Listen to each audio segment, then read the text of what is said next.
Good evening and welcome to PRESSPASS. My name is Mark Masai and this is what's coming up.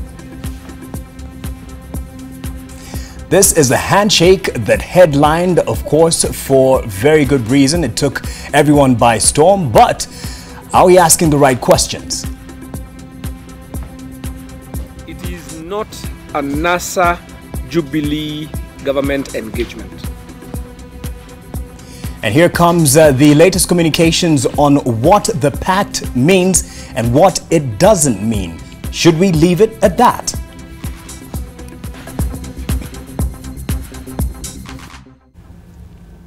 Let me introduce you to my guest tonight. I have Nanjala Nyabola. I have actually been stalking her for a while to come on the show, and I really appreciate your presence here. She is a writer as well as a political analyst, and you've seen some of our articles on The Guardian. And of course, she's very keen on what happens in the political scene. Thank you for joining us tonight. And a man who had vowed not to come back on PRESSPASS, but is back miraculously. Thank you very much, David Makali. He is, of course, a colleague in the industry for many years, but currently is the head of content at Radio Africa, which also houses the Star newspaper. Thank you for joining us, sir.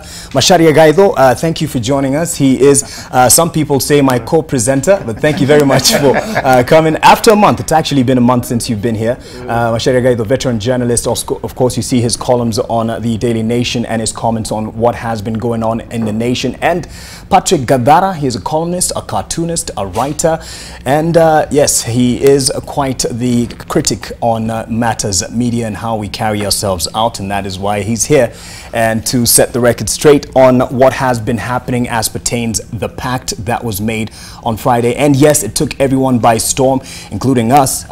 We knew of a meeting that was going to be at Harambee House between Uhuru Kenyatta, the president, and the leader of NASA, Raila Amolo Odinga, but what happened was not expected, and this is a bit of it plus the initial reactions to that.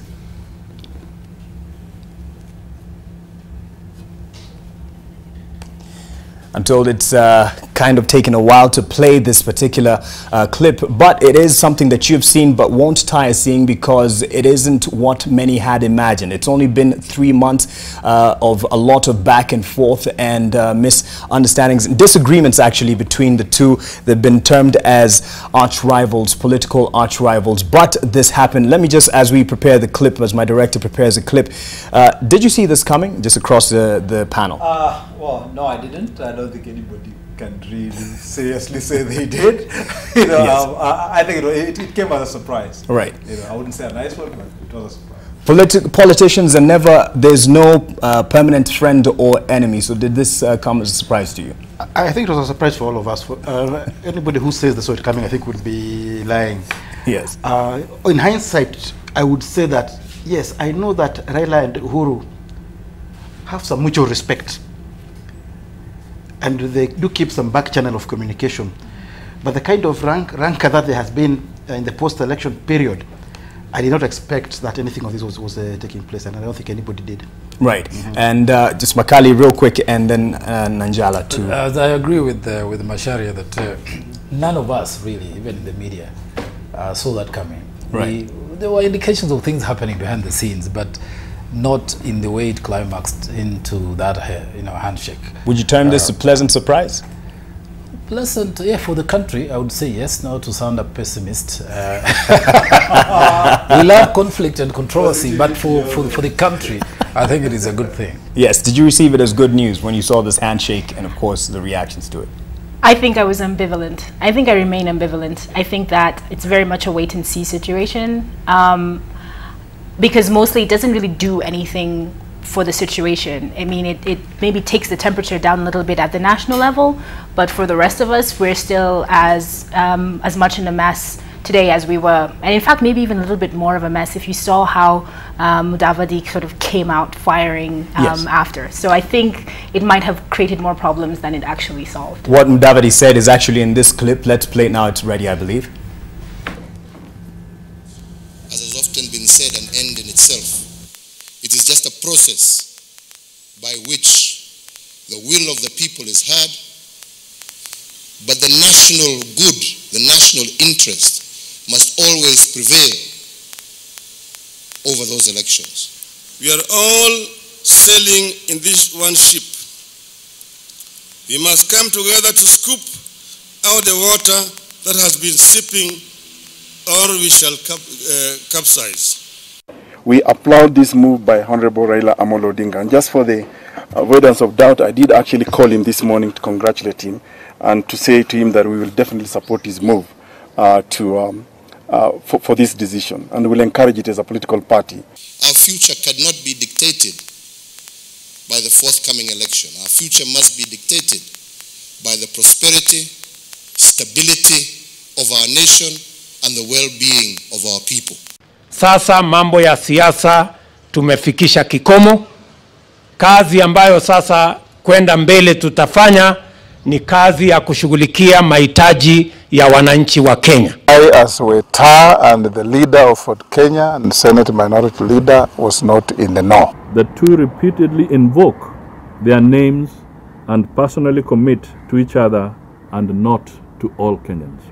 It is not possible to gloss over issues of electoral justice by simply accepting to move on the basis of a gentleman's agreement. The accord that was struck on Friday is not about Busumukati. We don't want Busumukati. We want full Buffalo.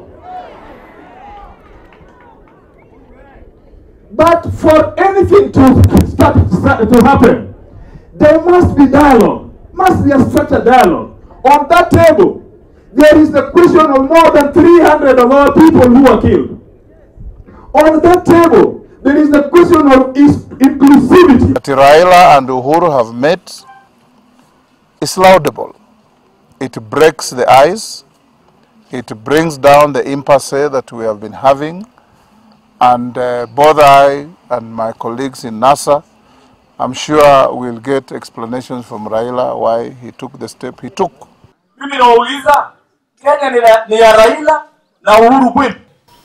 Right now, mimi najihisi niko na amani kubwa kabisa kwa roho yangu. Kwa sababu what you have been saying, watu waketi waongee, that is exactly what is going to happen. Yeah, kwa hivyo tusiwe na wasiwasi, tusije tukafadhaika. Well, besides a shock to many, of course, this came as a surprise, there was a sense of positivity, and you could even pick it with some of the headlines. I'm looking at one of them here. This was the Saturday Nation, and it read, "A new beginning." But to some, it isn't quite that, and it was received as quite a positive move by the leaders, as many said laudable. Would you agree with the spirit at which it was reported at first? The tone, rather.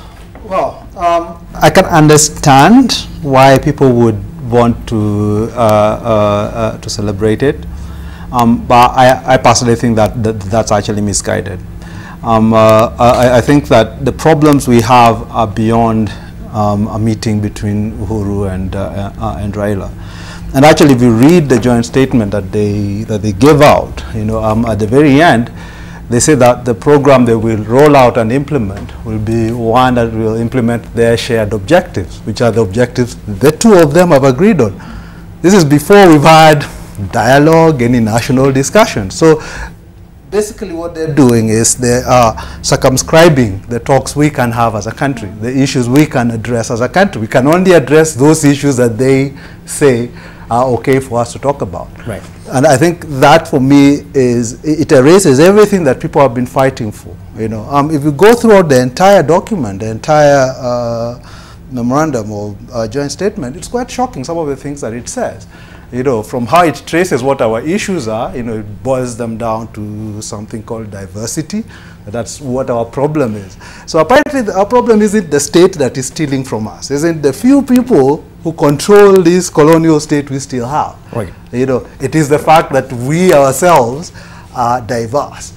So how they frame it, and how they intend to push out a program according to the document that then reflects this framing essentially means that we are put off from discussing the things, the real issues that affect us. And I remind people about what NASA had said before all of this, when they were talking about us going back and reconstructing the colonial state. Yeah. Where has all that talk gone? It seems to have disappeared. you know, in this handshake. And my thing is, I think we really shouldn't mistake what's going on between Raila and Uhuru for a national conversation. It's just a conversation between those two. Oh, but some might say they actually represent millions within the nation. Macharia, is this kind of reportage a new beginning, positive reception of what has happened, in any way misleading? I think it may be over-optimistic because there is no new beginning, not yet. There is an initiative which I think is welcome. But I think in terms of there has been no breakthrough. There is absolutely no agreement on anything other than that we need to talk. And as Gathara says, it has been reduced to two individuals who even trace their problems to their fathers. So where do the rest of us come in? Right. If you read through that statement, it actually says very it talks about our problems in very broad terms, but without getting to the nitty-gritty, to the real issues. And it has absolutely nothing on how are we going to tackle those issues. What can we do today as a short term to really ease the tension, then go on to maybe middle and long term issues. All that is missing. So this is nowhere near like when Kibaki and Raila stood on the steps of the same place, Harambee House, and said, we have a deal. They had a very clear deal and a very clear roadmap. This one, there is nothing so far. Right. But I'm not saying it's bad. Let us wait and see. And I think we would encourage them to go beyond two families or two individuals and make it a national dialogue.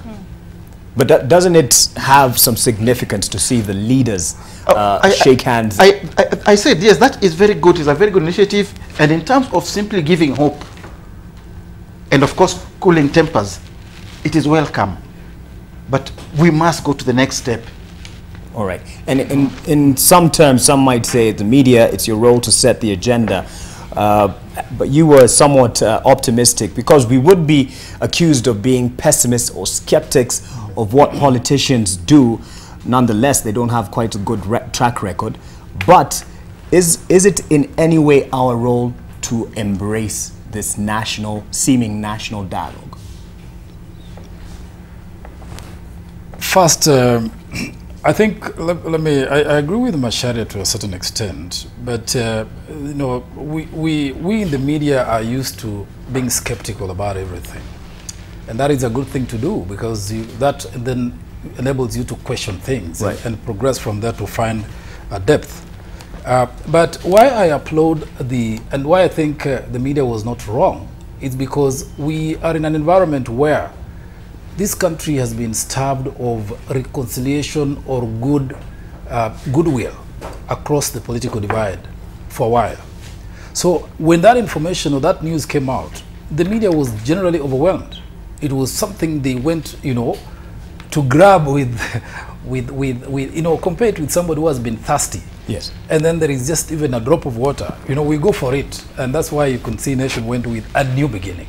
But also, that new beginning is not unfounded because if you read the statement, the communique, it is actually a confession by two principal leaders in the country. I mean, the one who leads the government and the one who leads the opposition.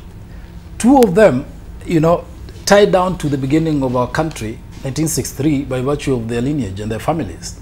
And as I understand it, these two gentlemen have taken upon themselves the mission of fixing what they think is the origin of what we are experiencing today, which is the ethnic antagonism, especially from the two communities which have held this country at ransom, the Kikuyu and the Luo. I mean, that fight that arose from 1963 between Trace to Jaramogi Oginga and Jomo Kenyatta. So they're actually, you know, owning the problem and saying, look, we owe this country something going forward, so let us take it.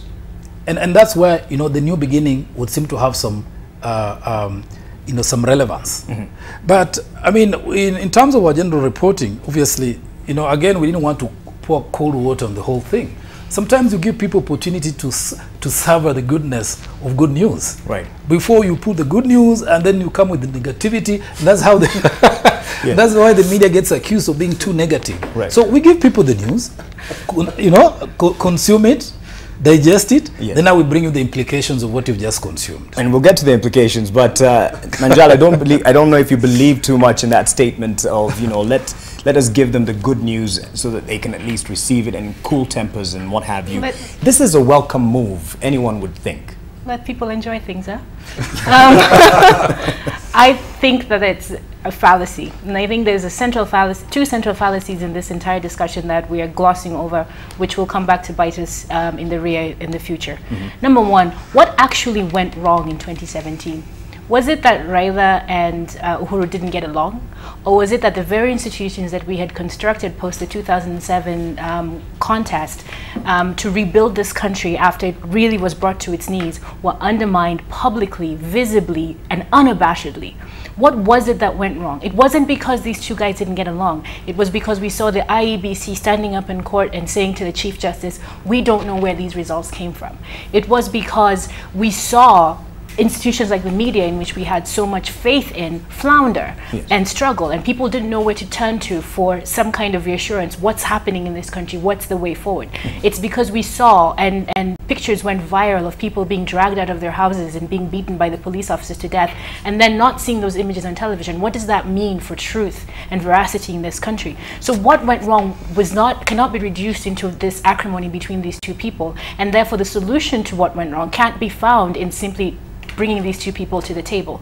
I think what we want to do, what we're trying to do here is overly reductionist. What we're trying to do by glossing over these broader and much more, admittedly, much more complex issues is leading ourselves into a trap. We're setting ourselves up for failure. Because once these two men exit the stage, and in 2022, there's no reason Uhuru can't run for a third term, and there's no reason to believe that Raila is interested in running for the presidency again.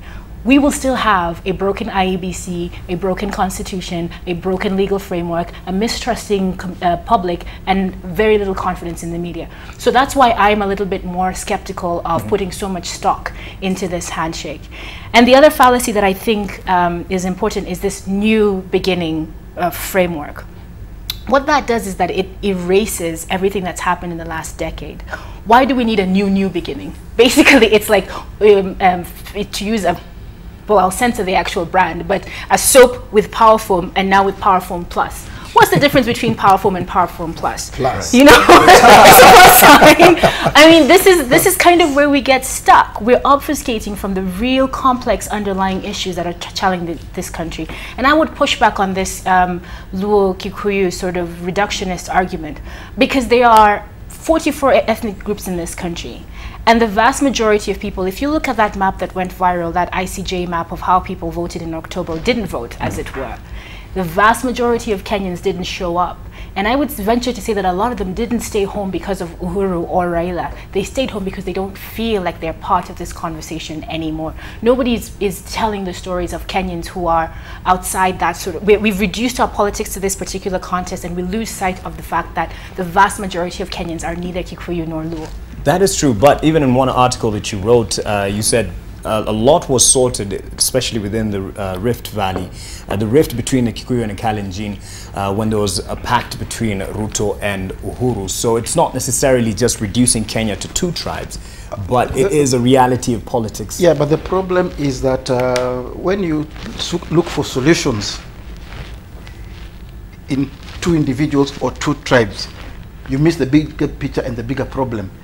In 2008, we struck that part of Raila and Kibaki, the power sharing agreement. That solved the immediate political problem. But then what did we do?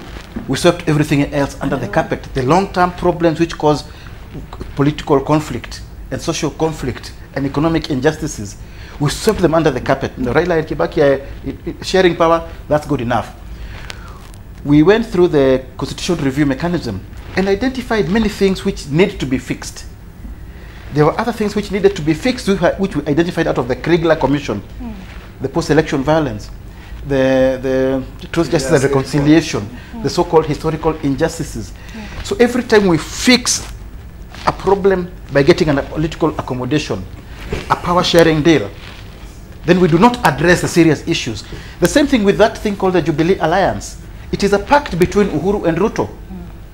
It does not solve the causes of conflict between the Kikuyu and Kalenjin in the Rift Valley. And if we don't grab this opportunity now, there's going to be another election in 2022 where those things could come up much more seriously than the small skirmishes we had this time, or could be much worse than 2007, 2008. Right. So, so we must go beyond temporary accommodation of politicians to actually get into solving our problems. Real quick, before I take a break. I think, and I agree with Masai and with Nanjala, to a very large extent. I think that we have essentially focused on the problems of politicians rather than the problems of Kenyans. And there has been a trend, if you look throughout, we go back as far back as 1997 when we had the IPPG, which was again used to fix the immediate political problem of politicians, not our issues and our interest in actually having a fair, free election. We go to 2007 and PEV. It's the same thing. We come up with an agreement where we only implement the bits and pieces that give them their positions, and stuff.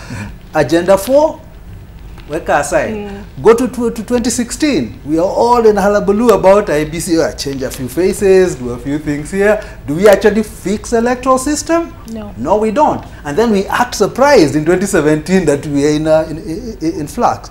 The fact is, I think, until we get serious about solving our problems, not politicians' problems, but our problems, a handshake between Uhuru and Raila, and even a meeting between them is not going to address my problems. It's going to address theirs. But our history has shown it. It has taught it. It has taught us that. Makali, you have a reaction. I just find that a little too negative about it, because we have now let people enjoy things. We have now forgotten what is on that paper, the communique. We are talking about the handshake. You see, I wonder whether Gadara, and I know he has read it, but why he's avoiding reference to the But I've been referring to it. I mean, let me give you an example. Let me give an example. It says this. It says this that because in the last 50 years. Wait a minute. It says in the last 50 years that the problem we have had is that the people and their leaders have sometimes taken sharply differing positions regarding the best road to travel towards our agreed upon destination.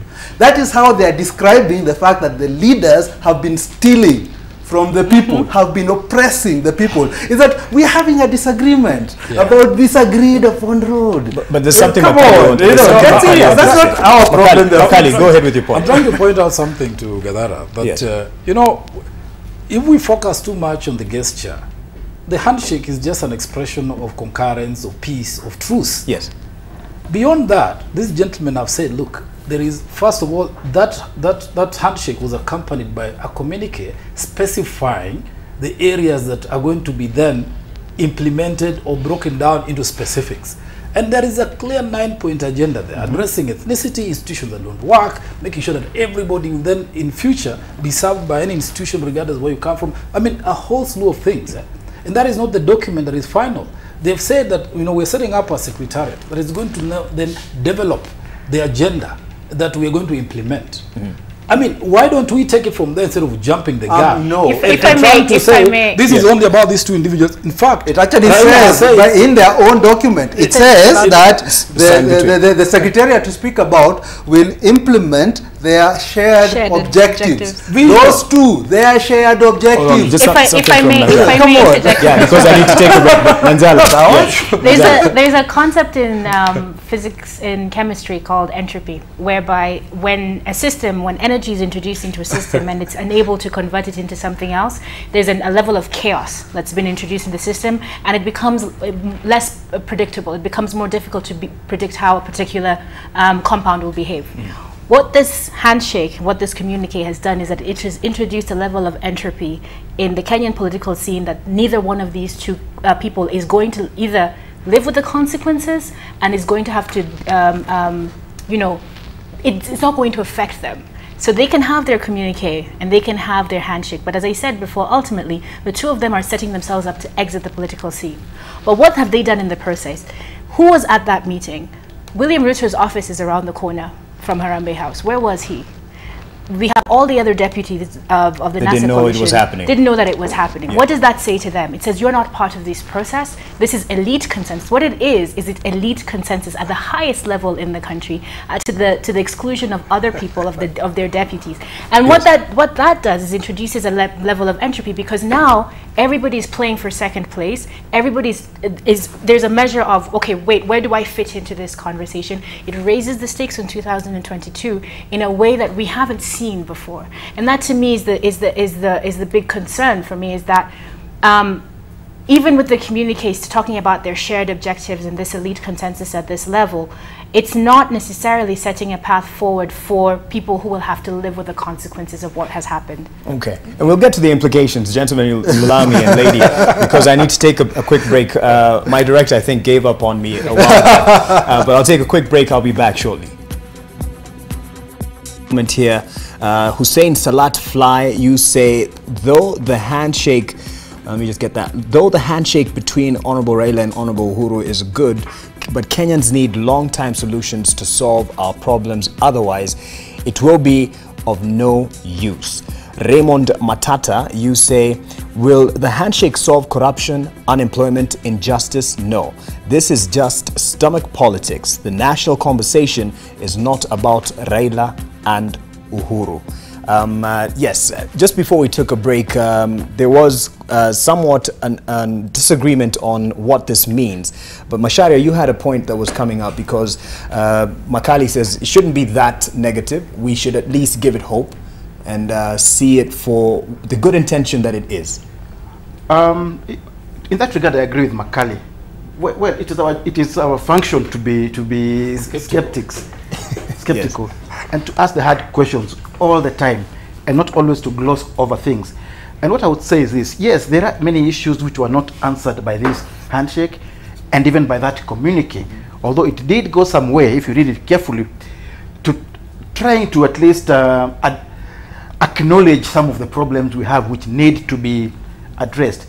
But I think I'd like to give the two gentlemen the benefit of doubt. They're setting up this secretariat. I think I would want to see. We're going to have to pay for. What exactly is it? That's the point she brings up. What exactly will it do? Who will be on it? And how much will they earn? What will the SRC say about their salaries? Will they be taxed? Will they not be taxed? First they'll come about the business, sitting allowances and all that. Yeah, but if we do want to make some progress, yeah, then obviously the two sides must meet somewhere. But what I would like to see is that it be expanded beyond Raila's representative and Uhuru's representatives. Yes. We'll head towards what we have been calling a national dialogue, not an Uhuru-Raila dialogue, but a national dialogue, where the political maneuvers of the two are not the principal thing, or the political survival of the two, or their economic interests are not the principal issue that we are dealing with, or even the political prospects for Kalonzo Musyoka and William Ruto and all the others are not what is on the agenda, but really something that identifies our problems and presents solutions that we can fix. Right. Well, Makali, you were onto some of the points that are brought up in this memorandum, and you feel that they actually have some good prospects. I was just saying that, look, we need to, have some hope and be a little positive. Obviously, there are issues here that need to be tackled, and we are dealing with them, and they're going to be coming out in future in the media. We're working on all these issues, asking those prodding questions, and the truth is going to be found. For example, what were the motivations for these two gentlemen coming together?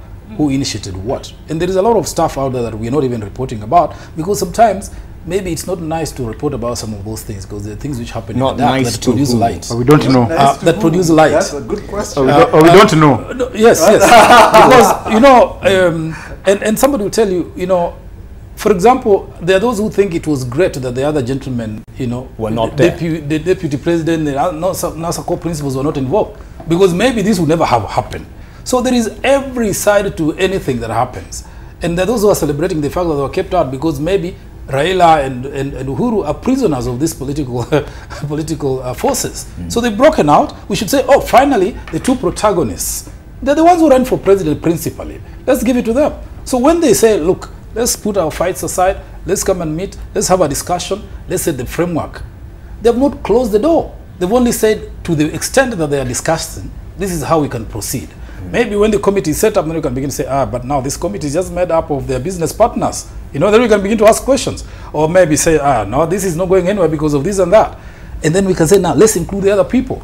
But there is a beginning point, and that's why I'm saying, I mean, I'm a skeptic, but I think I want to give it the benefit of the doubt. Yes. Let's get started, and then look ahead. Because I can assure you, and we don't want to get into all corners of things, there are certain issues around there that need to be ventilated about this whole initiative and whom it could be targeting, who could benefit from it, what could be the ultimate objective, even though they are saying, you know, we don't want our country to be driven by the next elections. Clearly, these actions are going to impact on the formations going to the next elections. Yes. And they could actually be specifically targeted at certain people or producing certain results. But for now, and since there is no power sharing, at least on the table, we're looking at a deal about unifying the nation, and that's what they've committed to do, which is why I have a problem with the Gadara when he says the objectives of the two. But the objectives of the two have been stated here. And as far as I can tell, they've said we want a united nation, okay? That is an objective I share in. So the objectives could not necessarily be distinctly different from our. Just to be clear though, Gadara, just to give you a chance to be clear. Yeah. It's your interest to see a united nation, Kenya. Yeah, I think everybody wants that. No, it's directly to you. Yes, you know, I mean, actually, I don't buy that. I don't think that there are people who are sitting here scheming about causing chaos and despondency. You know, I think that is more talk, you know, to be honest. Pretty much everybody agrees, at least in the end, that we want a cohesive country. The question is how we get there. And what I'm saying is, with this is not going to take us there. And I'll tell you why. You know, I think we shouldn't pretend that we have not seen this before. Yes. You know, and we should ask ourselves, how come all those other handshakes we have had, you know, with the corresponding communiques and nice statements, have not actually gotten us there. Yeah. You know, and I think that is where you start. You don't wait till after they've messed up and then you start saying, oh, we should have asked that question then. Are you judging it merely on historical? History, no, first, the history tells us that we've got to be skeptical from the get-go. That's true. You know, that's what the history tells us, and we should not elide that. But also we must interpret history right. You know, the previous, and then we'll continue. The previous deals were all about power sharing. And I think this will be. I think this will be quite harsh. There is clear power sharing. Whether it's IPPG, whether it is a national accord, I think this is clearly is going to be. And let me ask. I've not seen power sharing. Power sharing. We've had not yet. Since August. At the very least, since August, we've had a big dispute about what? About not the forthcoming election, but the election we've just come from. There is no way you can purport to have an honest discussion that does not include a discussion of that election. So for me, it was quite noticeable that the phrase electoral justice does not appear in the communique. Really tells me a lot. I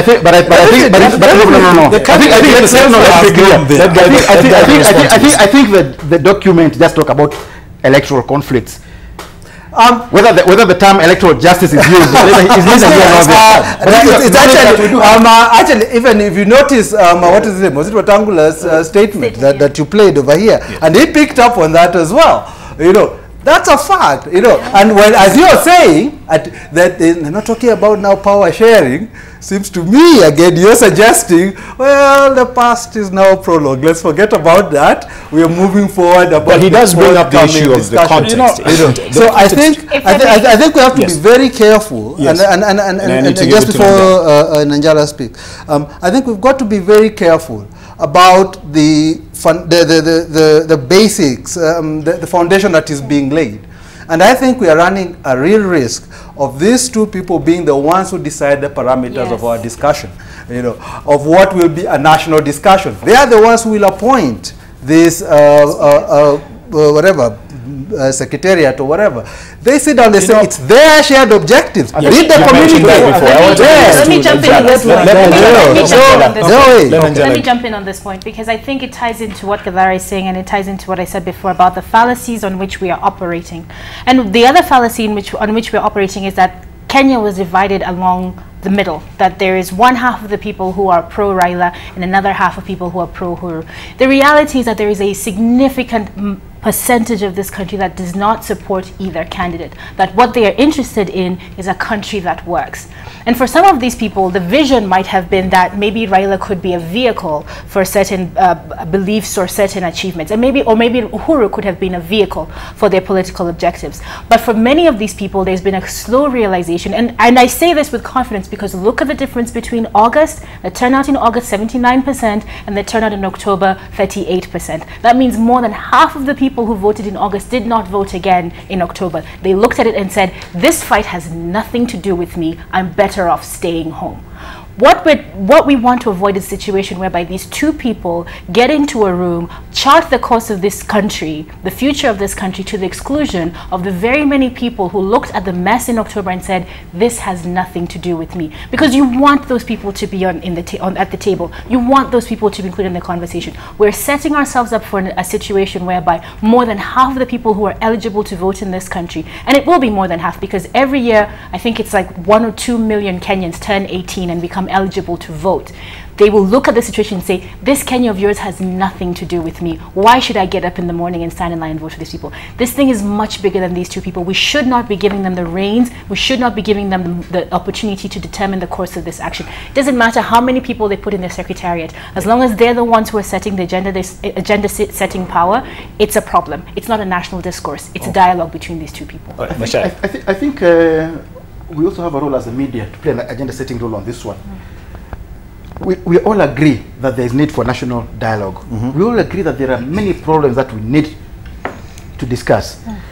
Now, that Uhuru and Raila have come up and taken the ball, so to speak, do we have to hit them for it? Or do we say, fine, take it, go ahead, but this is where you should go? Yes. Because knowing Kenya, we have civil society angling to take the lead role. If they come up, somebody else will say, who gives you the mandate? Who are you? We have churches trying to play the lead role. Somebody else will ask them, who gives you the mandate? Who are you? We have the business community trying to play a lead. There will be always somebody to say, yes, don't do it. But let's do this. Once somebody does it, let's say, fine, good. But this is where we need to go as a nation. It is beyond you two people. But why should they listen? If it was civil society, it is beyond you, civil society and your interests. If it was churches, we would say, go ahead, but it is beyond churches and your interests. But since these two people have taken the ball, yes, we should let them have it. No, we come out and own it. What I'm saying is this: we can move to set the agenda. We can move by reminding them that they don't own it. May I push back on that? What we need is a national dialogue, not a dialogue of two people. May I push back on that? Who did they consult when they decided to have this meeting? You see, again, who did they consult when they decided to write this communique? Because that is the person, This is only the beginning. But those are the people that they are beholden to. The people who got them into that room. Perhaps a committee that's been put together. Those are the people who are being beholden to. Who's putting them together? Listen, no. Listen, if I may finish. Okay. This is the thing.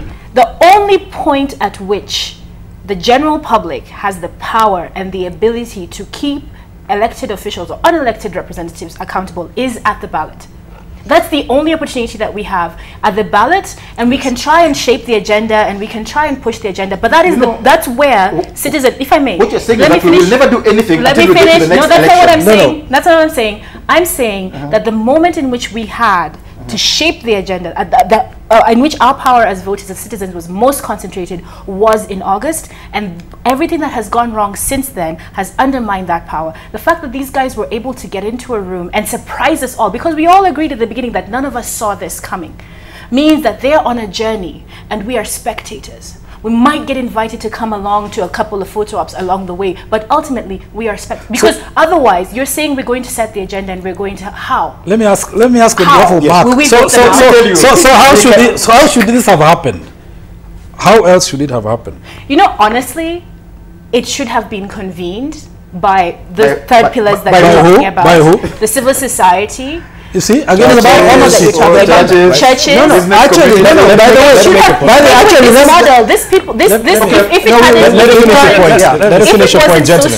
if it wasn't so strongly affiliated with a party and its specific objectives, this idea of the People's Assemblies is not a bad one. If it wasn't so strongly affiliated with the political objectives of the coalition, that's actually a fantastic idea, because that's something that's really missing. It's this space for public discourse. Let me first of all, I want to follow exactly from where she left off. Let me pass the ball to me, okay? Yeah. All right. I was involved in a civil society initiative before the repeat elections. At Methodist Guest House? Yes. I was there. Yes. There was media, there was civil society, there was religious groups, there was trade unions, there was the business community. What you might call everybody was there. But there was gender representative.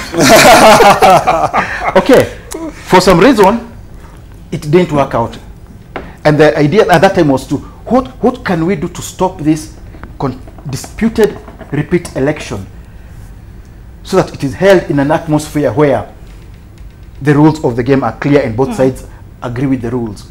It didn't work out for various reasons.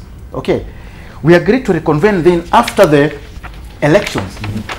But when but we never reconvened because some of those groups which were in there started launching their own initiatives.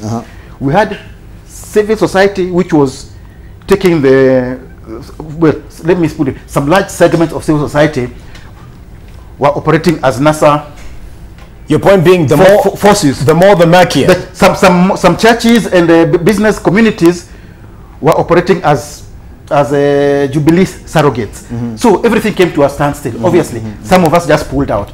Now, if these two fellows, who are the ones we were targeting in the first place, have realized that there is a problem which revolves around them and which they need to fix, why not? What I'm saying is what we can do. No, listen, I am not saying we leave it to them. I am saying we have our powerful voice and powerful constituencies as the media to help shape the discourse and help set the agenda.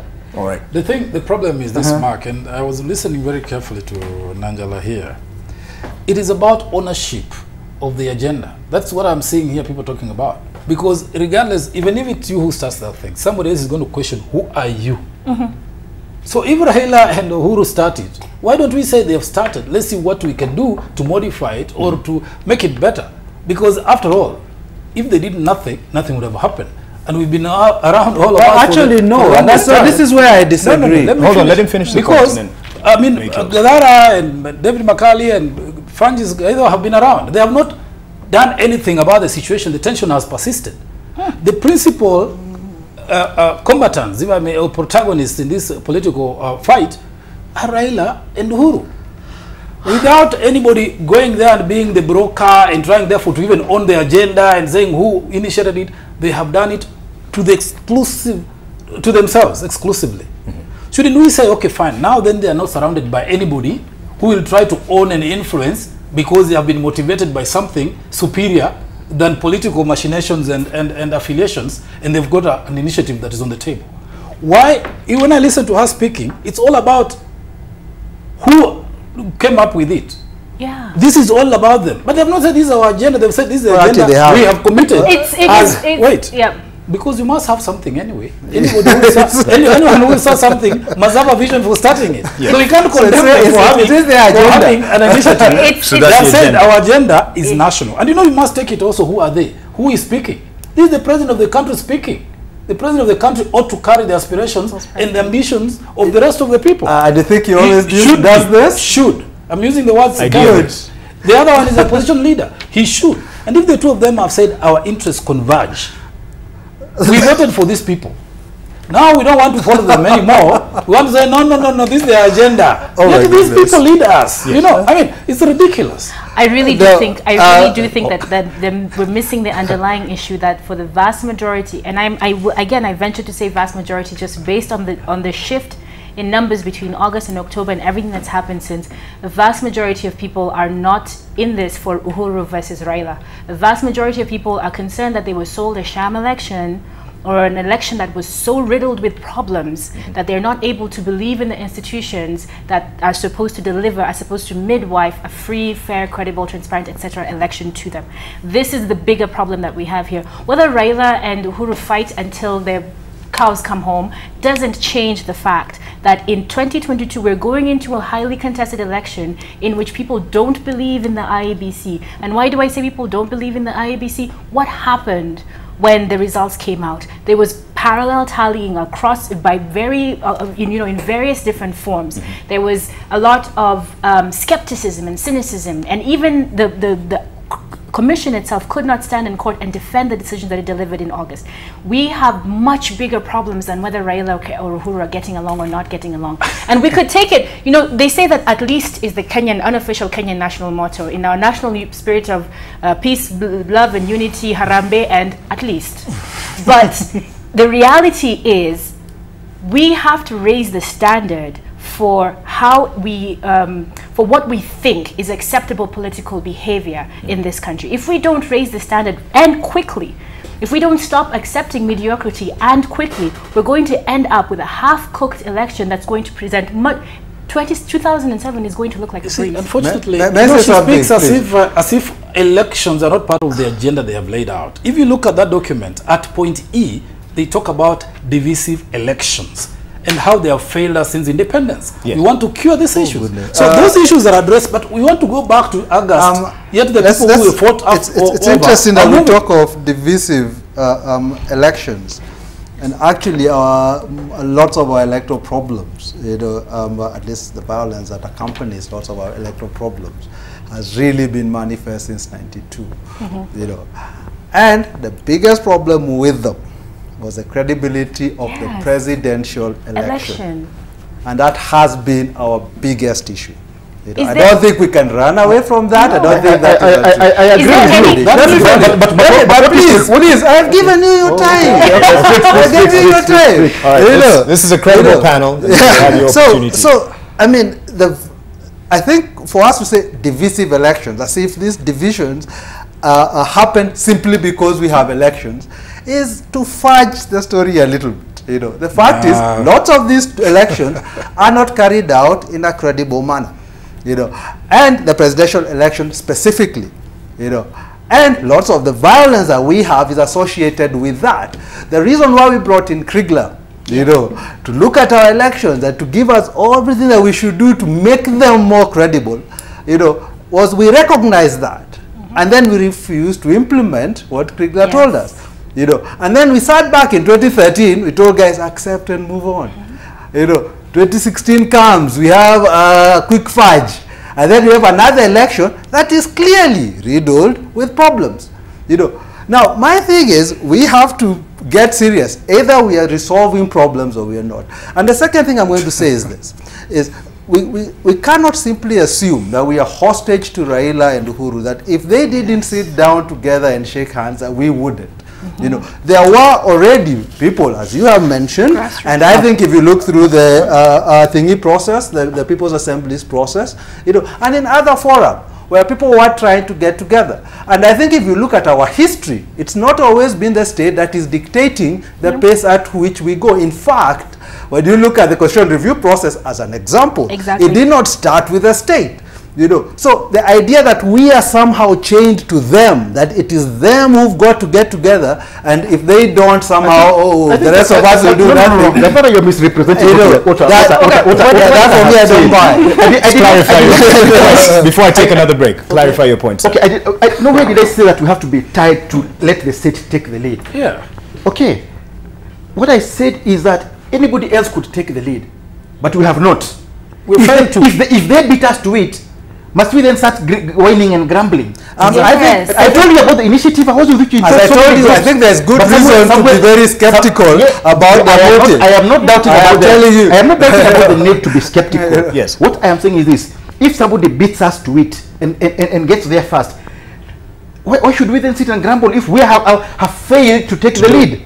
As simple as that. We have failed to take the lead, whether as media, as civil society, or as any other grouping, or as Kenyan citizens, we have failed to take the lead. I reject that. Anything is that. Nowhere. Let him finish and then a good lady will respond. This initiative can also provide us with the opportunity to ventilate all those things you're mentioning, including the last election, and the previous election, and the previous election, and the Kriegler report, everything that can be on. There is no limit to what can be put on the table. No. Let Nanjala. Who's the limit? Hold on, Gadara. Hold on. Push back. If there's one thing that has never been a problem in Kenya's political history, it is the opportunity to ventilate the issues. We've had the Akibumi Commission, the Waki Commission, the Kriegler Commission, the TGRC. We have so many commissions and so many reports that are out there, and people go to these. I mean, I watched the testimony from the Wagala sequence in the TGRC testimonies. People go there now, wanafungua roho. They really put their things on the table. What do we do with that information once it's out there? We bury it. We make these commission reports go away. We refuse to treat them as if they are actually as what they actually are, which is a harsh indictment of our inability to develop participatory politics in this country. And the thing is, it's a cliche for a reason. Fool me once, shame on you. Fool me twice, shame on me. What we're getting to the point is we have an election, it's contested, there is a Supreme Court hearing or a High Court hearing, there's a decision, there's a commission, changes are proposed, people shake hands, reset, redo, rinse and repeat. 92, 97, 2007, 2013, 2017. When is enough enough? When do we actually get up and say it's time to do things differently? And as I was saying before, I reject that we weren't doing anything, because I know many people who are starting at a very basic, at the basic justice level, at the basic level of going to interview victims of election violence between August 11th and August 15th and saying, can I escort you through the justice process so that you at least know why your son was dragged out of his house in the middle of the day and killed? People have been doing that very quietly. It's not national, it's not fanfare, and Rex Tillerson doesn't fly in from Washington, D.C. to witness it, but it's happening at a very low-key level. And that doesn't have to be a rival to this other one.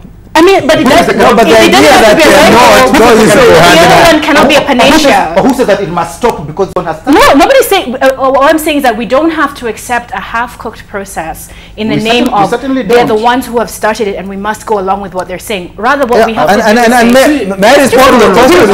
I didn't say we must. I think he asked a question that I'd like to respond to. Real quick. You asked about what the limitations are. The limitations are in the document. The document says, it says President Uhuru and His Excellency Raila agreed to roll out a program that will implement their shared objectives. So those are the limits. Theirs. So it's whatever they decide. Their objectives. Their objectives. The objectives they agree. The ones you may not agree with, that you might think should be there, that they don't agree with. I think he can hear you. Do you think he can hear you? Come on. But their objective could be representative of the country's objective. No. Is it though? This is what I'm saying. It's not. That's a good point too. That's a good point. I need to take a break. I need to take Let's take a break. That shared objective. Which particular one does he object to? All right, come on. Let me take a quick break. Let me take a quick break, and you'll answer that. You'll answer that after the break. Stay with us. Kibi Eliud says, I think Nanjala is saying that the direction this country takes must not be dictated by two politicians. A point that many have brought up, that in our view of politics, we've been very binary in our approach as media, and perhaps this is an opportunity to change things. Stay with PRESSPASS. We will be coming with the concluding part. Opportunity to air your views. Now let's just look at what some people are saying as they follow the conversation. Idrizo Elbas, you say, try to look at the issues from both perspectives, Gadara. You said we are headed nowhere because we solve politicians' issues instead of our own, which makes sense. But let me look at something else here that was written. And yeah, this one I already read. Dol Ogola, you say it's good to understand that the main actors who carry the aspirations of many are the two gentlemen who buried their hatchets and agreed to put the interest of Kenya first. We can see light at the end of the tunnel. And you can just take down the notes just to respond to some of these, because it is actually directed at some of you. First world's problems, Odiambo, you say, we will never solve our current problems without tackling the past. Gadara is very clear on this. And then another one, Samuel Njoroge, you say it is not the work of the media to embrace this particular pact, but you can surely question it objectively though. So let's look at what the NASA strategist earlier today had to say in terms of clarifications as to what this means and what it doesn't mean. This was NASA strategist David D. It is not a NASA Jubilee government engagement. It is not about power sharing, and it is not about 2022 elections. Also, it is not a done deal. It is a statement of intent. For the avoidance of doubt, no negotiations on any issue has taken place. It is, of course, the case that our political formations are themselves ethnic formations. In other words, the truth is, our politics is patently tribal. We must therefore acknowledge, commend and congratulate the two leaders for this meeting of minds, because we have not had leaders in the past come to this meeting of minds and tell the nation that this is a fundamental problem we have in this society. Acknowledging the problem is the first step towards solving it. We are therefore, in this spirit, suspending the People's Assembly process. But this support is not a carte blanche, neither is it unconditional. We have impressed upon the leaders of the imperative for this process to be honest, truthful, and courageous. Honest, truthful, and courageous introspection will acknowledge that tribalism is not an end in itself, but a means that has been used to acquire and use political power for unjust enrichment. David D, earlier today, just clarifying what this means, what it doesn't mean. Gadara, you can respond to some of the issues that have been raised here. Okay. First, I think I would dispute that these two have buried the hatchet, I think that was the term I was used, yes. And put Kenya's interests first. I think they're very much following their own interests. And I think we need to be alive to that, whether you support this or not. You know, you need to be alive that politicians are following their interests and not necessarily yours. I'd like to respond to something that Andy said, and to remind him of something he said in January. You know, he said that if and when the Jubilee leadership sees the need for the country to interrogate its systems and institutions through a national conversation, which is what this is being portrayed as, it is welcome to join our People's Assembly's process. NASA is not interested in a boardroom deal. This is what they said in January, I think it was on the 18th. Now, and that goes to the point you're talking about. This is not the only forum we have. We had other forums. We are actually putting them aside to support this one. You know, so we shouldn't really pretend that we don't have alternatives. The alternatives were there, they were existing, people were pushing them. You know, it's just that they've now chosen to follow it, and that's really up to them. But I think for me, it is very much a backtracking, you know, from what the real clear position they had set out. And I think if you look again at what NASA had been saying before, you know, when it set out, for example, what it saw as a problem within Kenya, you know, it wasn't about simple ethnicity. In fact, our tribes, as we know them now, are really constructs of the colonial era. You know, this idea that they are these ancient, eternal cultural formations, it's essentially not true. You know, and right now they are proposing reforming or refashioning the state along those very lines. But these are the lines the colonials built Kenya on. So how do we do this, what they did, and hope to get a different result? You know, for me, it doesn't make sense. You know, and that's why I think that we need wider discussions that are not hemmed in within the parameters of just a few players. Unifying the country wouldn't necessarily be taking us back to the colonial times or designs. Well, again, on ethnic The question is, what are you defining as unifying the country? If, as he's saying, as Ndi says in his statement, that let us meet as Abagusi, as Abaluya, as Kikuyus, as this, and refashion the country. When we know these formations they're talking about, Abaluya, the Luya didn't exist as a group, as a community before 1930. You know, it was a formation, it was a creation, a reaction to the fact that colonialism existed. You know, actually read. I would suggest he's from Bungoma. He would contest. You know, Kalenjin was coined in the 40s. It's absolutely the name. true. You know, the idea of it's easier. It's easier. No. It's easy. Actually, look at the Luya. Hold on, gentlemen, hold on. Look at the Luya formation that people are throwing around. The fact is, it's easier for a person. There are, I think, 13 different subgroups. It's easier for a person who is Banyala to understand Kikuyu than it is for them to understand Maragoli, because the subgroups are so different, are so fundamentally different. But it was a political convenience for the colonial state to create this particular political entity, and that is why it's almost impossible to find a single Luya leader, because the underlying divisions are much more stark in everybody's day-to-day life than they appear, you know, than the political process can comprehend. But on this issue of ethnicity and on this issue of tribalism, are we really going to go back? This is what devolution was supposed to be. It was supposed to break apart the centralized state so that it allies more closely to the ethnic subgroups formation, to empower the ethnic kingpins, for better or for worse, in order to make people feel more represented in the central state. So now we're saying devolution isn't working. Now we're going to go back to the drawing board and start again. What basically we're being told, to pick up on something Gadara said, is that forget everything that's happened in the last 10 years. Let's start again with Power Form Plus. This whole restarting and resetting things for the sake of making things convenient for politicians is an extremely dangerous thing, because there are 48 million Kenyans who need this country to work on lines that other than ethnic lines, who need to be able to go, for example, from Kiambu to Kitui to buy fruits and vegetables and not worry that they're going to be, that their trucks are going to be set on fire because of a disagreement between different ethnic groups.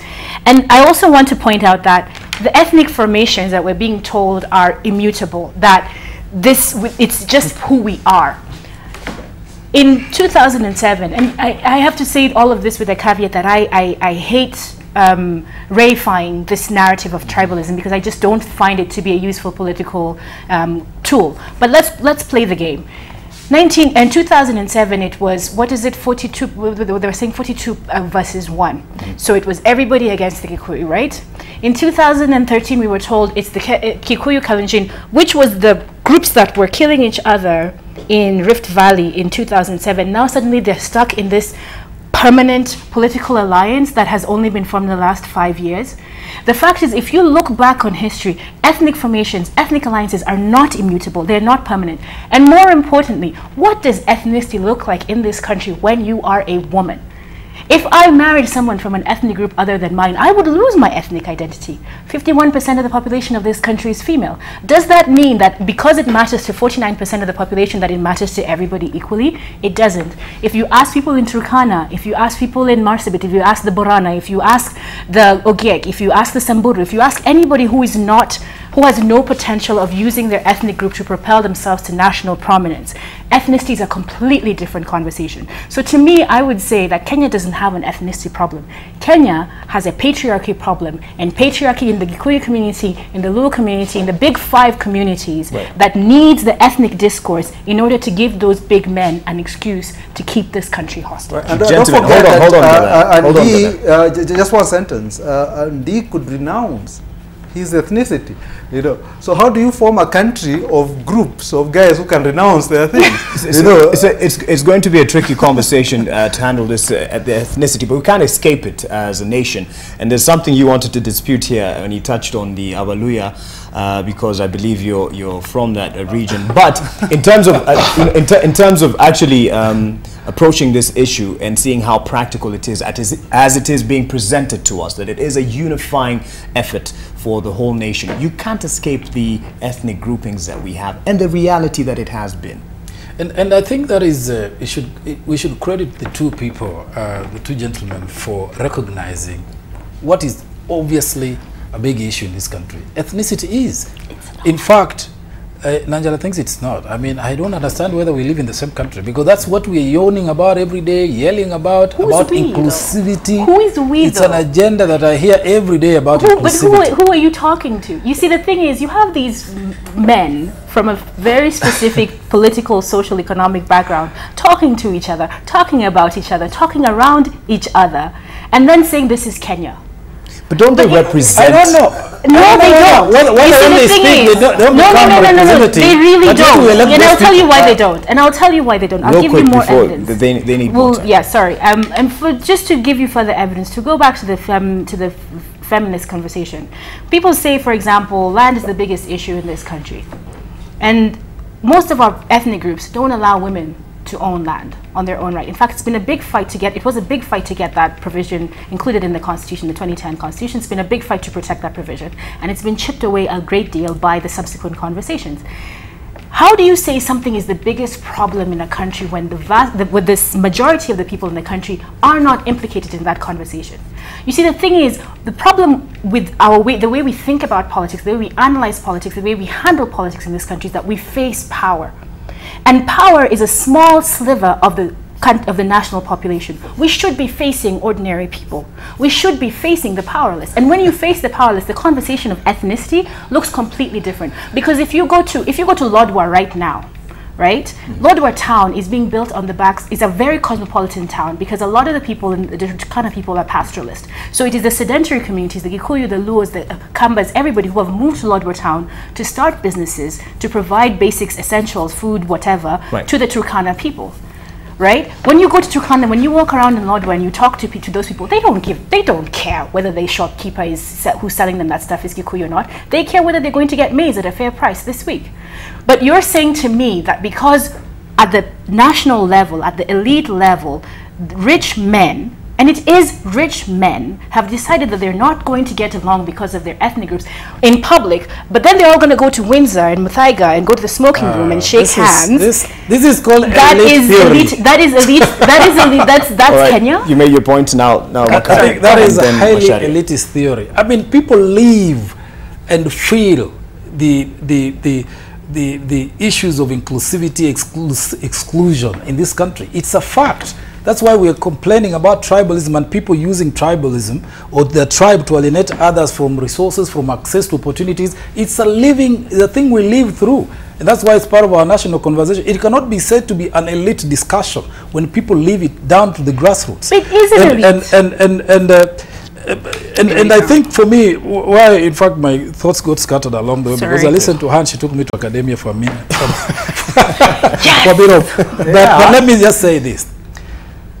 Addressing what David Ndii was talking about, and we might get distracted with all manner of things, because there's so many things in this country that you can look at. But if we focus on the agenda that these guys have set forth, and see whether it's all inclusive, that's what I would like to look at, or not.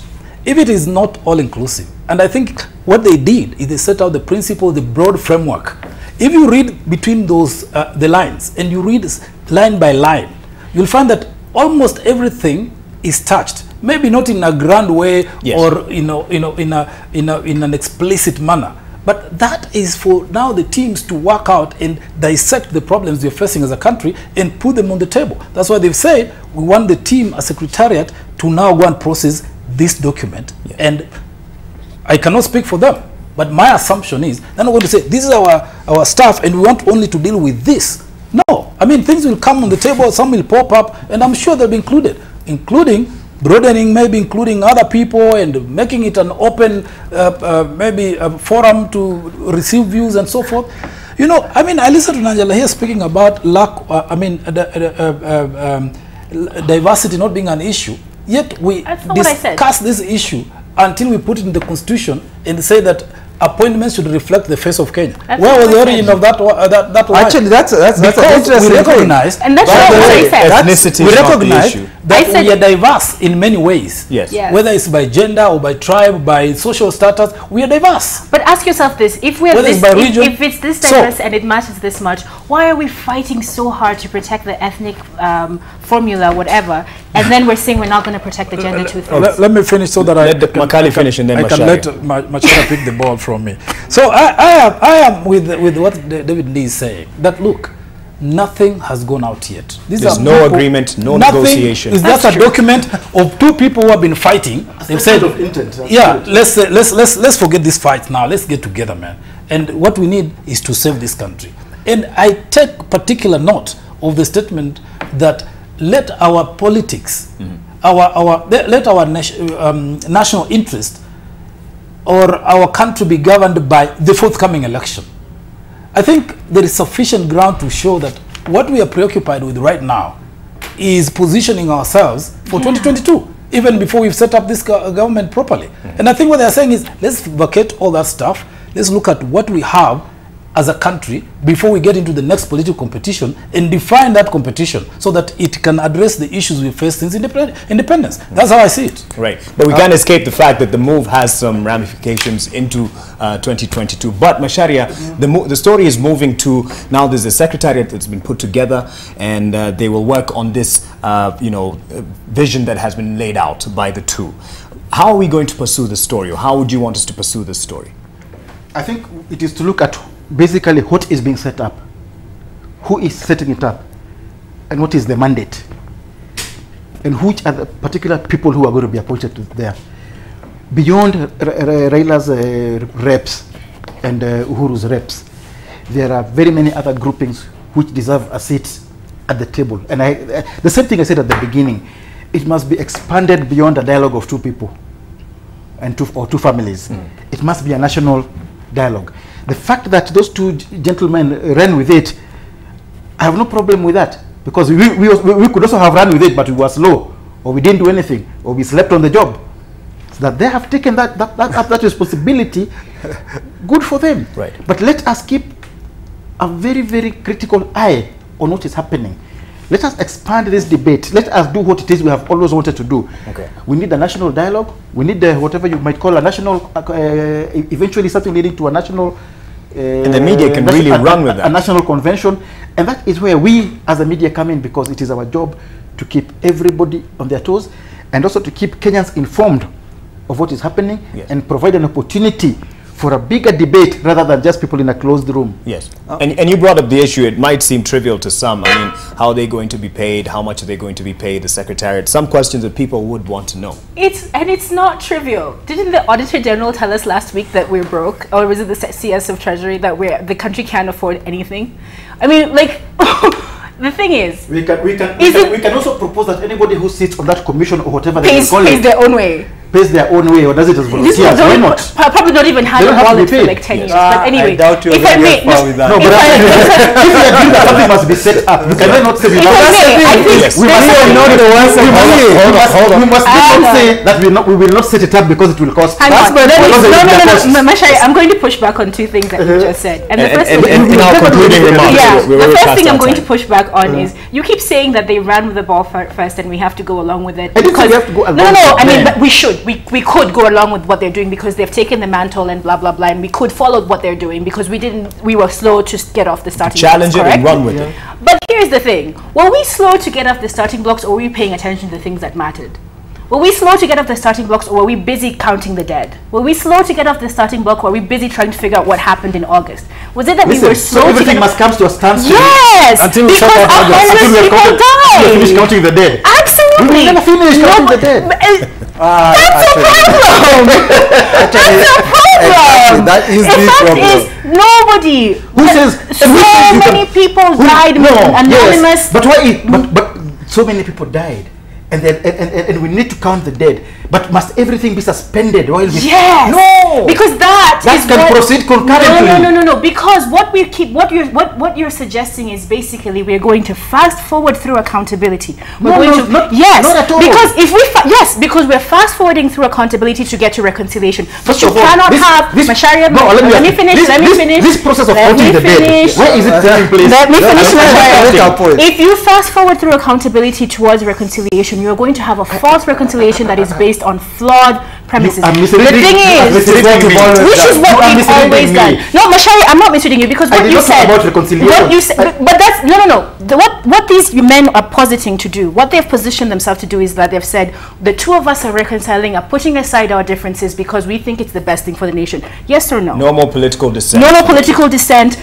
we're going to deal with our diversity issue. If those two get reconciled, but that's what they're saying. Reconcile with the Wongo, that's what they're saying, that there's having this national reconciliation is going to filter down. That's the suggestion that's on the table. But don't you think it will? Let me stop. Let me just hold on. No, because if you do not deliver accountability to the people who were actually on the other side of the tear gas, who were actually... Raila didn't get that can be part of the agenda. Listen, it is what we have done. If we accept this as the starting point and not the fact that on August 11th, half of the country was celebrating and the other half was getting, and not half, maybe one significant part of the country was getting tear gas and the other half, the significant part of the country was out in the streets celebrating. If we don't get to the root of that, if we don't get to the root of those don't you think this is a starting point? It's not. No, because what's happening, what I would propose is, before we start giving money to a secretariat to facilitate elite level conversation, let's give money to IPOA to go and investigate these cases. Let's give money to all of these. Doing its work. Not. It's because not actually. Why is it doing because their budgets were cut, because they're understaffed, they don't have enough investigators. So what we're saying is, before we run off, the police have refused. The police, you already have structures to. And that's the second point. In fact, Mark, that's the second point that I was going to get to.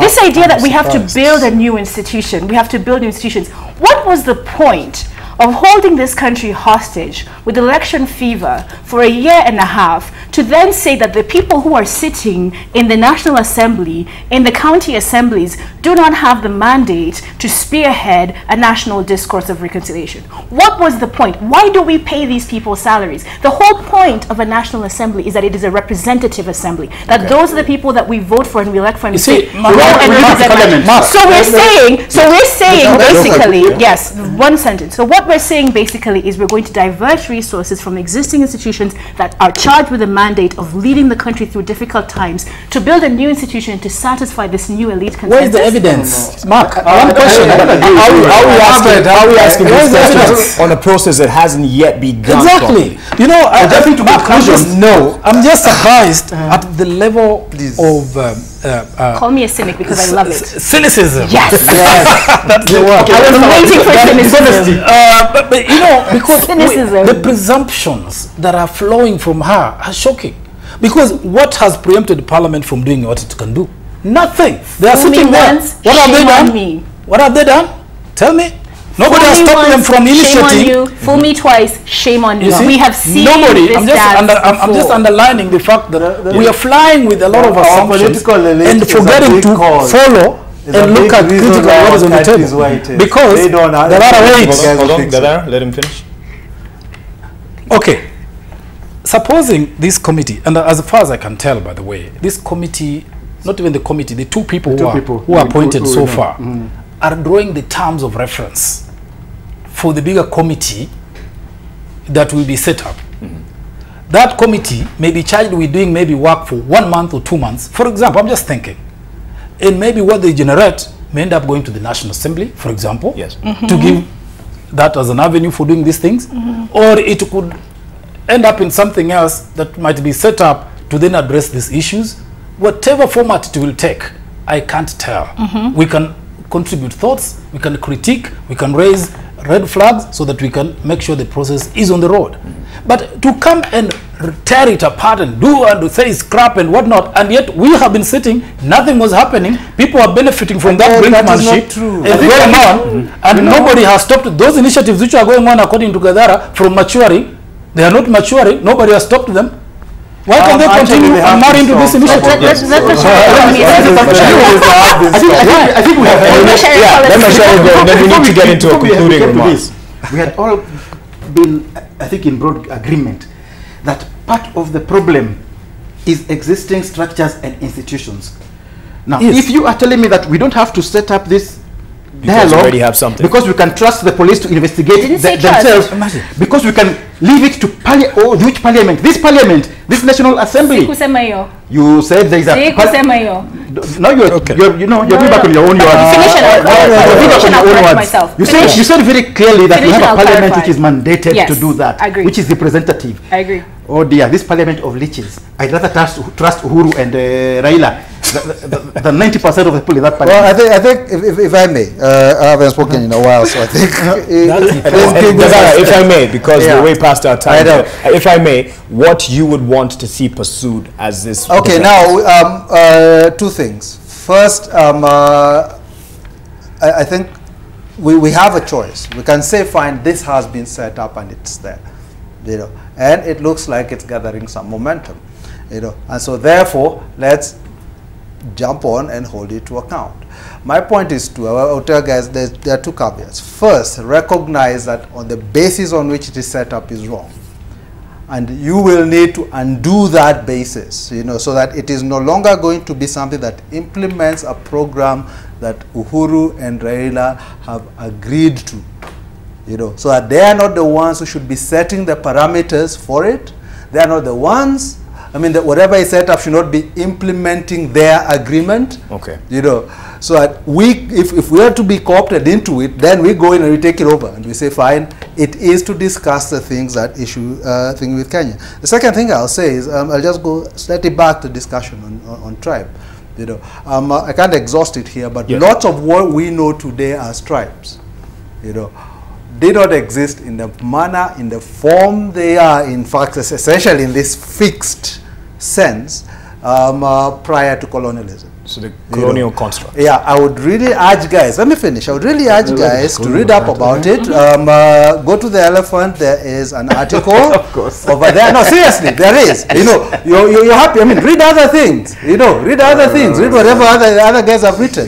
But read up on it. It is serious. If you're going to have a discussion on ethnicity, which is what these guys are suggesting, you know, I would suggest understand what that ethnicity is, and understand there are many ways of forming political unions, and that they don't always have to be predicated on ethnic identity. And in fact, predicating something on ethnic identity is actually guaranteeing that if you build a country on the basis of tribe, you're guaranteeing it's going to be a tribal state. Absolutely. And you're guaranteeing that tribes will compete for political power, and you're guaranteeing that tribalism where is that coming from? On which they do that. Where is that coming from? That's what I'm just saying. That is how the Kenya was constructed. It was constructed that way by the colonials. Read your history. I'm trying to understand. I don't get We agree that ethnicity in Kenya is a problem, and we need to talk about it. But does the document say that we agree that we are going to construct a colonial? No, I was just responding to what Ndi said. And if you listen to what Ndi said, he did say that. He said, Abagusi, Abaluya, Kikuyu, Luo are going to sit as those communities that construct a state. Okay, but that is not. That's what he said. I don't know. I don't hear this. But we were talking about this. That document. I sent you a link to the whole thing. It's online. What I'm saying is this. He said it. We know that part of our problem, our biggest problem today, is ethnicity and ethnic constitution for power and resources. Yes. We cannot resolve that unless we discuss it. Now, to dismiss, obviously, that's what I just said. No, when you start saying that we don't have an ethnic problem, that it is a... I did not say we don't have an ethnic problem. A colonial problem. No, it is a colonial creation. It's a colonial creation. No. Our tribes as we understand today are colonial. No, I disagree. Yes, there have been some evolution. There have been some evolution in our argument in our tribes. We have had in that we have the Baluya cluster which came up from various sub-ethnic groups. We have the Kalenjin around. No, listen. We have the Kalenjin who came together as Kalenjin in the period leading up to independence. You know, made it up of the Nandis, the Kipsigis, and everybody else. But even if you go back to the pre-colonial days, there was the Nandi. there was the Masai, there was the Kikuyu, there was the Sengwer. So you cannot say that ethnicity is a colonial. It's interesting that you say that. This group existed before. Actually, go back to even pre-colonial days, and how ethnicity was constructed in pre-colonial days is very different from how it was constructed after. Because when your guys came, these white guys Kujadia, and they drew those lines on the map that today we call counties. It's them who drew it. They even drew the national boundary. They actually and we can decide. There were discussions, do you know, as to whether Kirinyaga or Kikuyu. We can there were discussions around that. Not just who becomes a Meru. This was supposedly not just your white guys. No, guys have bought them. They are assuming this is now destiny. Even in independent Kenya. Yes. I grew up knowing that there are people called Embu. It was much later when the census came up and I realized, oh, now they have been divided into Embu and Mbere. I knew that there was the on basis and all of a sudden there are three different officials. So those are hold it. We cannot say that. Okay. Time out. Kira, maybe that's the language you understand. We know it's as you can see, it's quite an emotive issue, and hopefully the committee or the secretariat being put together is going to be mature enough to carry it forward in an objective manner. So there are weighty issues to be dealt with, and we agree on this. But I just want to give each and every one of us, uninterrupted, your point on how you'd want this story pursued by media moving forward, whether you agree with it or not. Really quick. A minute each. I start? Yes. Okay, I think very quickly, I think media has to be much more skeptical than it's been to date. You know, I think media has to start inputting the context and history of these things that at least what is suggested to be discussed. If it's ethnicity, you know, going through all of that. I think there are things that might be elided in the discussions that will go forward that we shouldn't allow to be erased. Things like the TJRC report and what it says about how Kenya came to be and some of the ills that have gone on about us. I think going back to things like the Akuimu report, etc., and insisting on the implementation of those sorts of things. So that when we talk of historical injustice, you know, that has to be a central pillar. In fact, I would say all the Agenda 4 items that were discussed in 2007, you know, have to be a major part, have to form a major part of any national discussion. I think it's up to the media to insist and to push for such things to be on the agenda. All right, Masai. I'm very happy to hear what Gandhara has said, because he actually agrees that this process can go forward and we can make a contribution if informed with the right. So we do have a role to play. Instead of just demolishing it, how does it go forward? What can we do to make sure it goes in the right way? What can we do to provide Kenyans with a platform for dialogue, for debate, and for also laying out their issues on the table, and also making sure that it is not reduced to a two-person thing. It is not reduced to a power sharing agreement. It is not reduced to the traditional thing we have done of hiding the big things under the table temporarily, forgetting that there's another election in 5 years' time when things could explode, or in 10 years' time when things could explode. All these things have been done, have been documented, going back to the Kriegler and Waki reports, to the Akiwumi Commission. There was even previous to Akiwumi, there's another one, the Kiliku Commission. Let us bring all those things out and let us look for real long-term solutions beyond the politics of Uhuru and Raila, or Masai and Jubilee, or Kikuyu and Luo and Kalenjin. A good point you bring, so because I wanted to put it to Makali as he puts his points across. An opportunity for us to move away from our binary approach of politics? Well, I think so. You know, also the media gets pulled into negative things a lot, and there will always be detractors, negative forces against anything going forward. Because every step, I think it's Marxist, everything has got different dimensions that generate movement back and forth. And in every initiative that's going to happen of political nature, there will be people with vested interests who will want to direct that process in their favor. So I think the media really must just keep its eyes on the ball, which is public interest, and keep asking all the questions necessary, and accountability among in the process from those people who are involved in it. I think even so far we lost a little bit of that questioning character when we got, as I said in the beginning, overwhelmed by the breaking news. Yes. Everybody was like, what, you know, and all of us dropped our guard. But I would have expected on that first day, since these gentlemen had had a very good conversation, and they're coming out and shaking hands and showing reconciliation, they should have said something about the conflict and the people who have died and suffered to that extent as a beginning point to say, look, we're sorry, this conflict has caused death and so forth, and we want to, you know, first apologize for all that happened. And then say, now we're here, we want to move in this manner. I didn't see that proclaimed. And even when you read the communique, there is loss of livelihoods, incomes. I have not seen death. Death, loss of life in that communique, which is a big omission. All right, and Nanjala. I think I would want the media to move forward, first of all, with the I would summarize it as three principles. One is everything that 844 taught you is a lie. So question everything.